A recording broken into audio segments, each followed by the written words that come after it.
यात्रा शुरू हुई थी तो हमारे जो प्रेस के मित्र हैं उन्होंने कहा कि केरला में अच्छा रिस्पांस है, उत्तर भारत में यात्रा को रिस्पांस नहीं मिलेगा, महाराष्ट्र में, कर्नाटक में नहीं मिलेगा।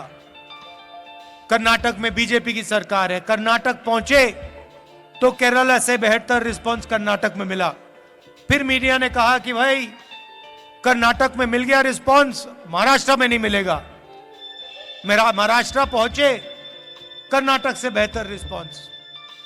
उसके बाद कहते हैं मध्य प्रदेश में बीजेपी की सरकार है, नॉर्थ इंडिया है, वहां पे तो सवाल नहीं उठता। वहां पे लाखों लोग आ गए बाहर सड़कों पे, गांव के गांव, शहर के शहर बाहर आ गए।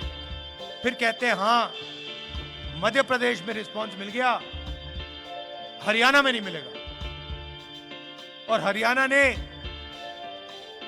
बाकी सब प्रदेशों को दिखा दिया कि हरियाणा क्या है और हरियाणा क्या कर सकता है।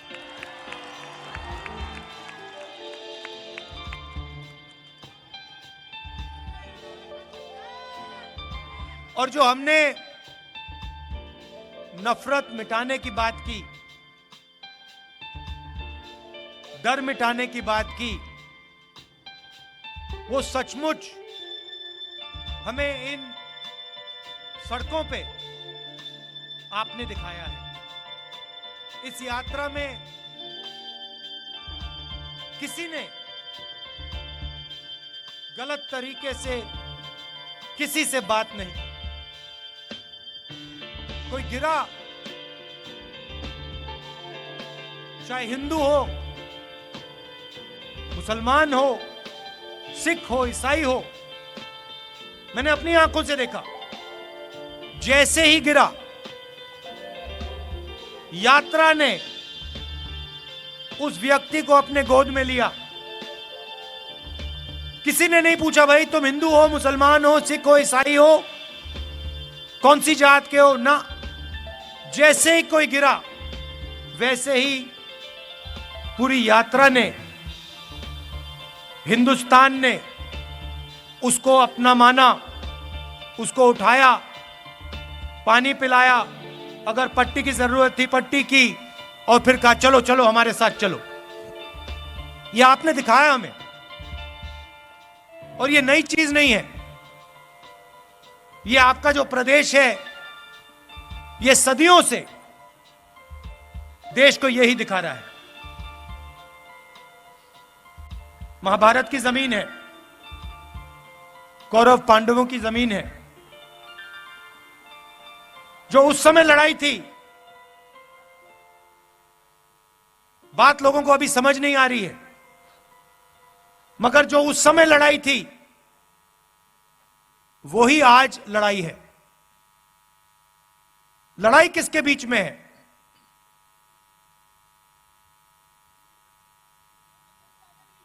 नहीं, देखिए पांडव कौन थे? अर्जुन, भीम, ये लोग कौन थे? ये लोग तपस्या करते थे। ये लोग तपस्या करते थे। क्या पांडवों ने इस धरती पे नफरत फैलाई थी क्या? आपने महाभारत पढ़ी है, क्या उसमें लिखा है कि पांडवों ने किसी गरीब व्यक्ति के खिलाफ अपराध किया? कहीं लिखा है? पांडवों ने डिमोनेटाइजेशन किया क्या? नोटबंदी की थी क्या? गलत जीएसटी लागू की थी क्या? कभी करते? कभी नहीं करते। क्यों नहीं करते? क्योंकि वो तपस्वी थे और वो जानते थे कि नोटबंदी, गलत जीएसटी, किसान बिल इस धरती के जो तपस्वी हैं उनसे चोरी करने का तरीका है।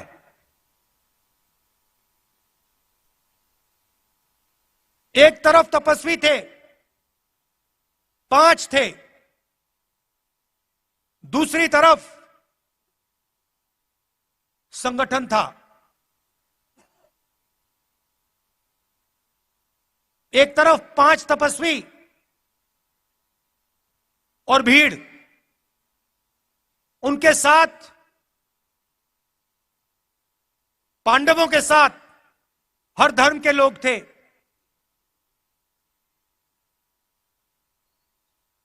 जैसे यहां पे यात्रा चल रही है, इसमें कोई ये नहीं पूछता भैया कौन हो, कहां से आए हो। मोहब्बत की दुकान है ये। पांडवों ने भी, आप याद रखिए, आप याद रखिए, पांडवों ने भी अन्याय के खिलाफ काम किया था। पांडवों ने भी नफरत के बाजार में मोहब्बत की दुकान खोली थी। देखिए पुलिस वाले सिर हिला रहे हैं, देखिए मुस्कुरा के सिर हिला रहे हैं पुलिस वाले, समझते हैं ये। भैया कैमरा इस साइड मत दिखा देना, फंस जाएंगे, गलती से भी मत दिखा देना। कौरव कौन थे भैया? कौरवों के हाथ में 21वीं सदी के कौरव बता देता हूं। 21वीं सदी के कौरव हाफ पैंट, खाकी हाफ पैंट पहनते हैं, हाथ में लाठी लिए होते हैं और शाखा लगाते हैं। उनके साइड में, उनकी तरफ हिंदुस्तान के 2-3 सबसे अमीर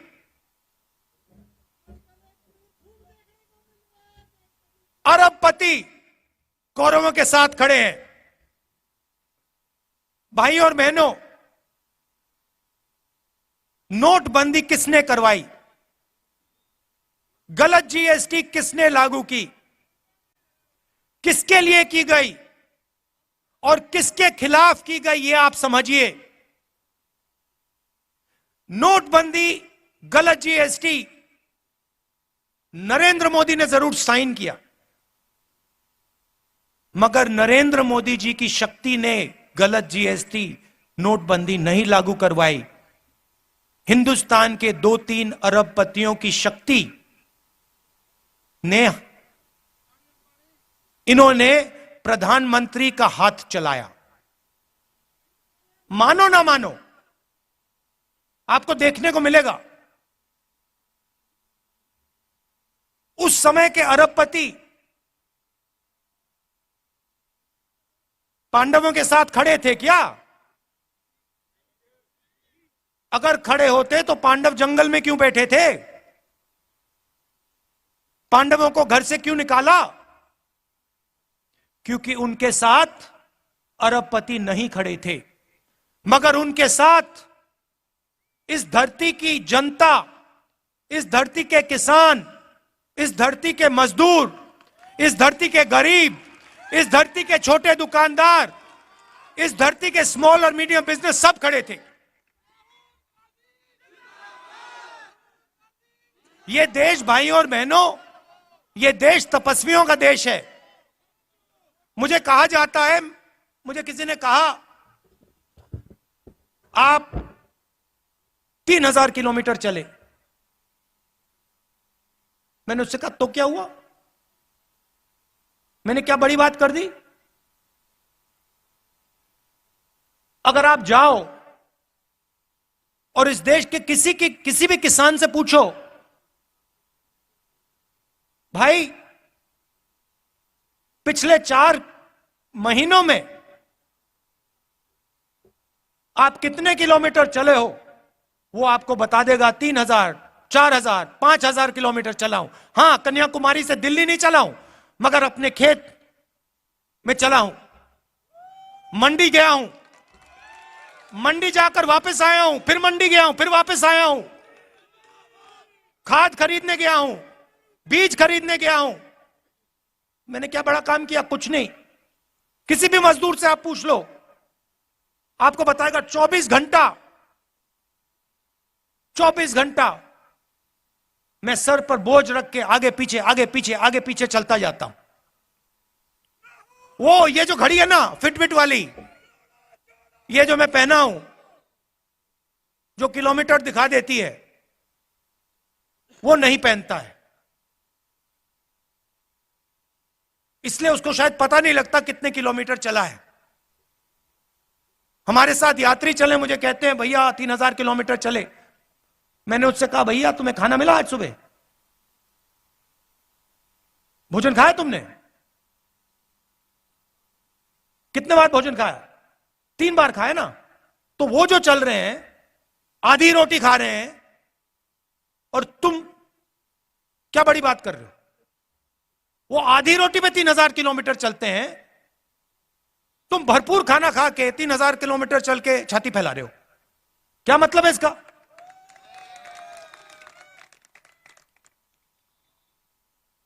फिर ये मेरी टी शर्ट के पीछे पड़ गए।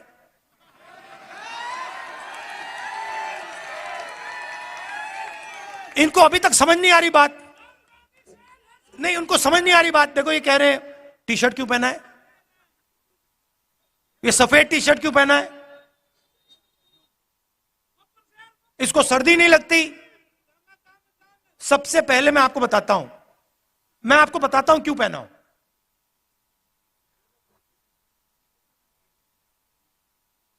यात्रा शुरू हुई, केरला में भयंकर गर्मी, ऐसा लग रहा था भैया टी शर्ट उतार दो। मतलब उसमें पसीने आ रहे थे, ह्यूमिडिटी बहुत थी। केरला में काफी मतलब गर्मी लगी। फिर मैं मध्य प्रदेश में गया, थोड़ी ठंड होने लगी, थोड़ी सी, मतलब ज्यादा नहीं। सुबह सुबह क्या हुआ, 6 बजे हम निकलते हैं। सुबह सुबह 3 गरीब बच्चे मेरे पास आ गए, फटी हुई शर्ट थी। और जब मैंने उनको ऐसे पकड़ा, हाथ लगाया फोटो के लिए, फोटो लेना चाहते थे, एक इस साइड और एक साइड लड़कियां थी, एक इस साइड एक इस साइड। जैसे मैंने उनको पकड़ा, वो कांप रही थी, ठंड से कांप रही थी। और फिर मैंने देखा पतली सी शर्ट थी। उस दिन मैंने निर्णय ले लिया कि जब तक मैं नहीं कांपूंगा, मैं टी शर्ट पहनूंगा। जब कांपना शुरू हो जाएगा, जब मुझे अच्छी मतलब ठंड लगने लगेगी, जब जबरदस्त कठिनाई होगी, तो फिर मैं स्वेटर पहनने का सोचूंगा, मगर उससे पहले नहीं करूंगा। मैं उनको मैसेज देना चाहता हूं, उन 3 लड़कियों को देना चाहता हूं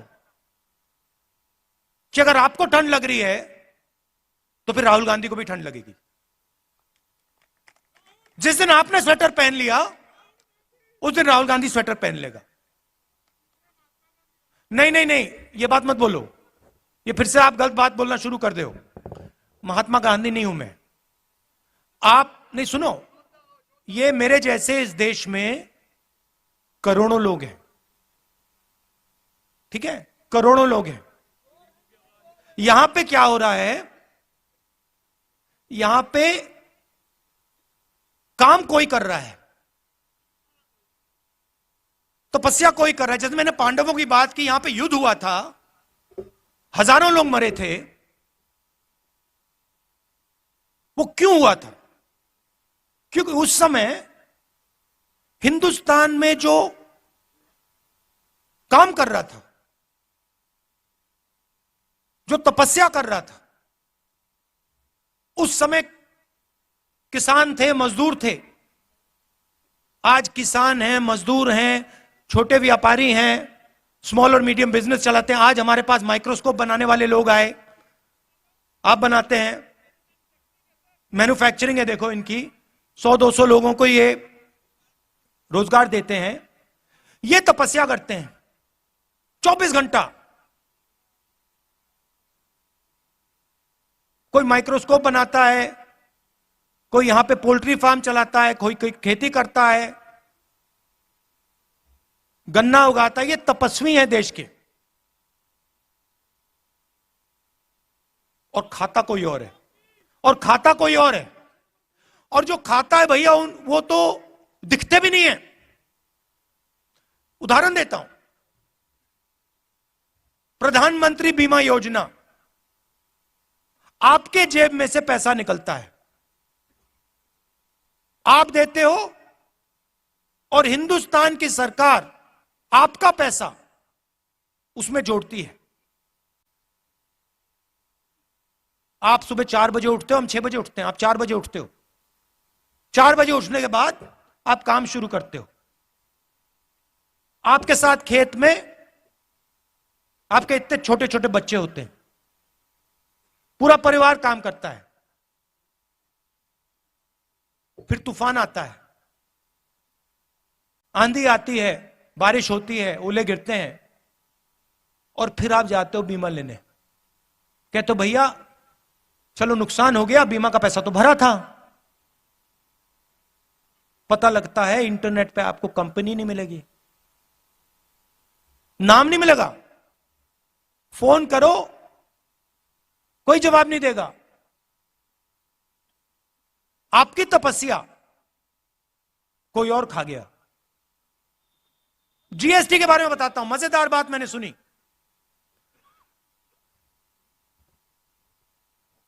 अगर आप, चाहे वो मैदा हो, गुड़ हो, अगर आप 25 किलो से कम मैदा गुड़ अपनी दुकान में बेचते हो, छोटे व्यापारी की बात कर रहा हूं, अगर 25 किलो से कम बेचते हो तो आप पर जीएसटी लग जाती है। और अगर आप 25 किलो से ज्यादा बेचते हो आप पे जीएसटी नहीं। मतलब छोटे व्यापारी पे जीएसटी, अदानी पे जीएसटी नहीं। क्यों? आपने क्या गलती की? अगर आप पे लग रही है तो उन पे लगनी चाहिए, अगर उन पे ना लगे तो आप पे ना लगे। किसान आए हमारे पास, एमएसपी की बात की। हिमाचल प्रदेश में मैंने आज अखबार में पढ़ा, सेब का पूरा व्यापार एक उद्योगपति के हाथ में।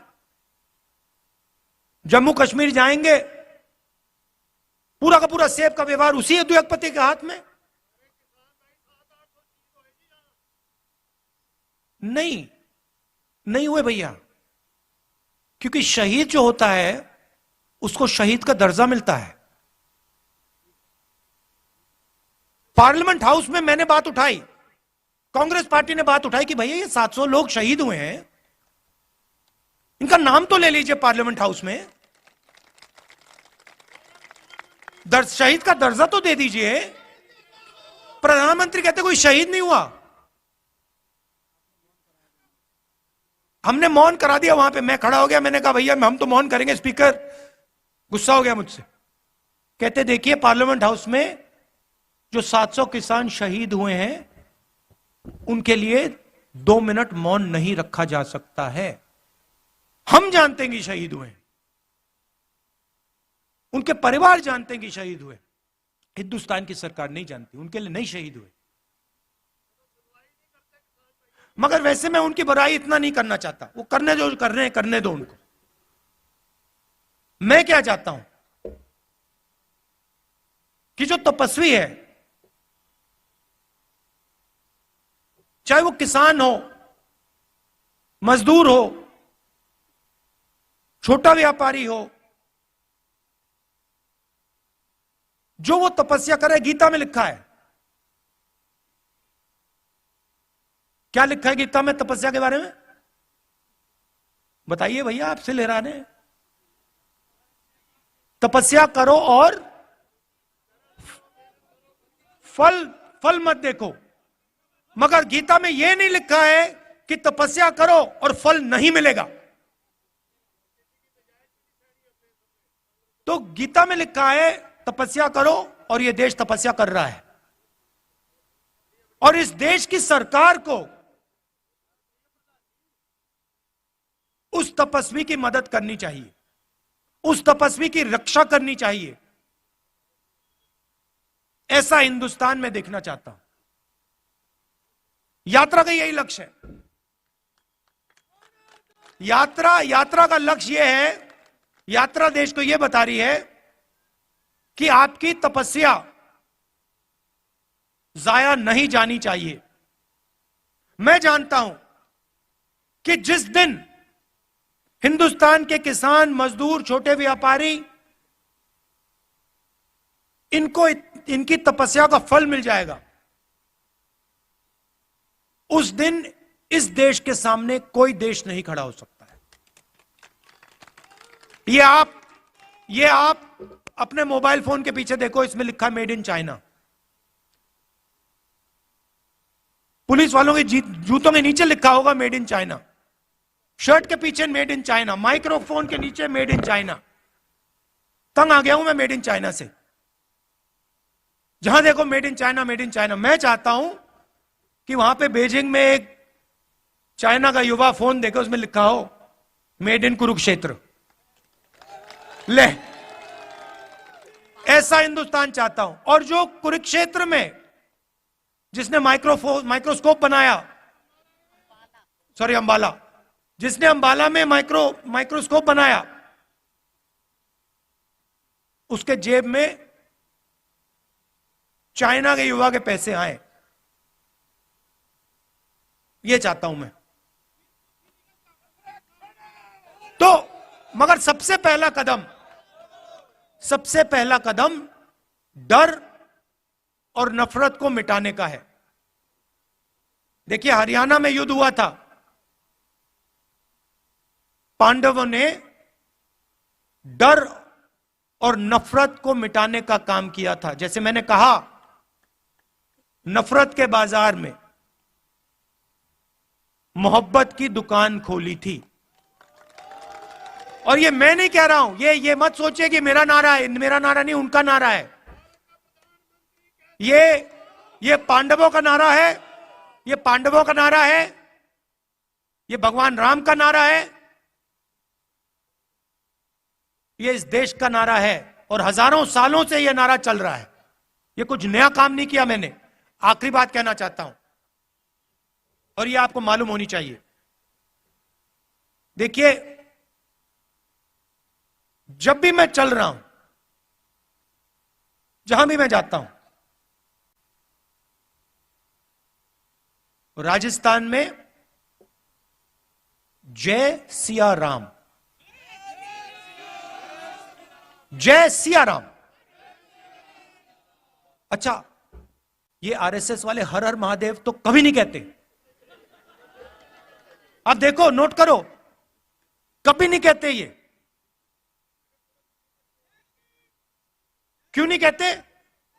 नहीं, मैंने सोचा इसके बारे में, क्यों नहीं कहते हर हर महादेव, क्यों नहीं कहते? नहीं, क्योंकि शिव जी तपस्वी थे और ये हिंदुस्तान की तपस्या पे आक्रमण कर रहे हैं, इसलिए हर हर महादेव नहीं कह सकते।